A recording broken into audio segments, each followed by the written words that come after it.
সন্ধ্যা মানে চায়ের সাথে দারুণ একটা নাস্তা হলে সন্ধ্যাটা একদম জমে যায়। আর যদি তা হয় চিকেনের পুর দিয়ে এরকম একটা নাস্তা, তাহলে তো আর কথাই নেই। আসসালামু আলাইকুম বন্ধুরা, আমি সিরাজ মনিরা আজকে চিকেনের পুর দিয়ে একটা দারুণ নাস্তা বানাচ্ছি, আর আপনারা কিন্তু পুরো ভিডিওটা দেখবেন। প্যানে দিয়ে দিয়েছি তেল এবং তাতে দিয়ে দিয়েছি পেঁয়াজ কুচি ও মরিচ কুচি এবং দিয়ে দিচ্ছি আদা বাটা, রসুন বাটা এবং জিরে বাটা। তারপরে অ্যাড করে দিলাম লবণ, হলুদের গুঁড়া, মরিচের গুঁড়া। সব মশলাগুলো একটু পানি দিয়ে খুব ভালোভাবে কষিয়ে নিব। আর অন্যদিকে আমি চিকেন ছোট ছোট করে কুচি করে রেখেছি, সেই চিকেনটা অ্যাড করব এবং তারপরে নেড়ে চেড়ে একটুখানি পানি দিয়ে ভালোভাবে এটি রান্না করে নিব। আমি চিকেনকে একদম ছোট ছোট করে পিস করে নিয়েছি। আপনারা চাইলে কিন্তু চিকেন কিমা করে নিতে পারেন, সেটাতেও খুব মজা লাগবে এই রেসিপিটা খেতে। চিকেন পুলি খেতে যেমন ভালো লাগে, তেমনি এই নাস্তাটাও খেতে অনেক ভালো লাগে।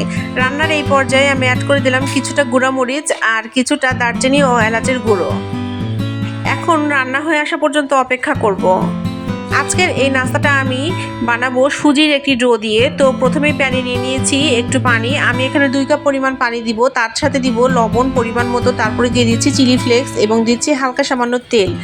আরও অ্যাড করে দিব কালো জিরা। আর এখন পানি ফুটে আসলে অ্যাড করে দিচ্ছি 1 কাপ পরিমাণ সুজি।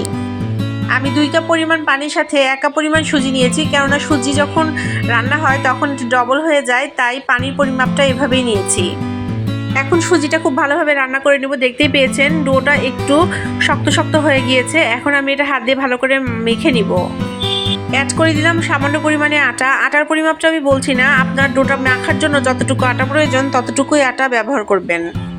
সুজির এই ডোটা খুব ভালোভাবে মেখে নিতে যতটুকু আটা প্রয়োজন ঠিক ততটুকুই আমি ব্যবহার করব। আমি চেষ্টা করব একদম অল্প আটা দিয়ে খুব সুন্দরভাবে মেখে একটি সফট ডো বানাতে। ডোটা রেডি হয়ে গেলে এখন আমি একে একে লেচি করে নিচ্ছি। আমি চেষ্টা করব সবগুলো ভাগ সমান করার, যাতে স্ন্যাক্সগুলো একই সাইজের হয়। হাত দিয়ে ডোটা খুব সুন্দরভাবে মেখে নিয়ে আমি একটা বাটির মতন আকার করব, আর তাতে 1 চামচ করে পুর দিয়ে মুখটা বন্ধ করে দিব।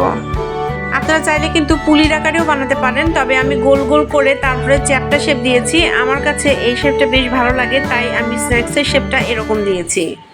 এখন একে একে আমি সবগুলো স্ন্যাক্স বানিয়ে নিচ্ছি। আমার এই শেপটা ভালো লাগে তাই আমি এই শেপে বানিয়েছি। আপনারা চাইলে কিন্তু পুলির শেপেও এই পিঠাটা বানাতে পারেন।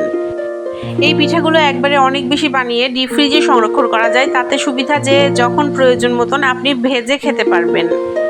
একে একে আমার সবগুলো স্ন্যাক্স বানিয়ে নিয়েছি। এখন এগুলো আমি একটু ফ্রাই করে নিব।